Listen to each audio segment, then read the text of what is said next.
Okay, so the first step in my directions after I have cut out all of my pattern pieces and done all of my markings, I've got my machine all ready. I'm gonna take my pockets and I am going to place them so that they are wrong sides together.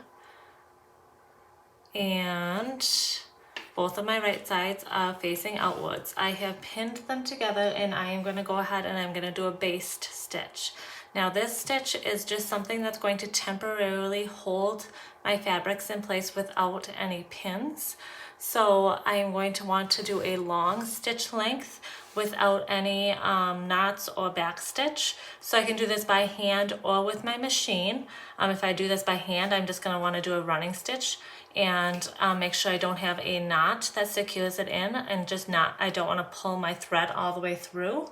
And if I do this with my machine, I don't want to back stitch, and I want to make sure that I move my stitch or my stitch length all the way up as high as it can go here. So I'm going to go and show you how I do this on my machine here.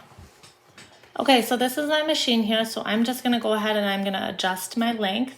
So I just have my length here that I'm going to move all the way up to a 5, and I believe that's how high your machines go to, is all the way to a 5. I'm not going to change anything with my stitch width.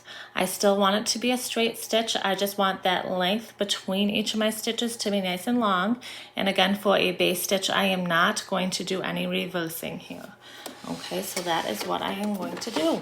And then when I do this, I am going to do this in quite a ways because I am going to be doing my bias tape around the edges, and I want to be able to remove this stitching later on.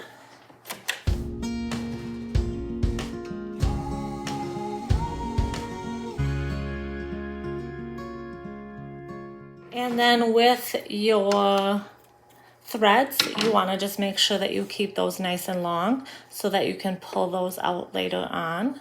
So just make sure that you're keeping those long and you're not trimming those off yet, because you will see how later it's handy to have those there. So that's what it should look like when you're done. Now, just make sure that you go ahead and you move that stitch length back down. I was at a 2.4 is where my length typically is. So that's what I readjusted it to. That's really important so that when you go back to doing your regular stitching, you're not using that really long stitch length.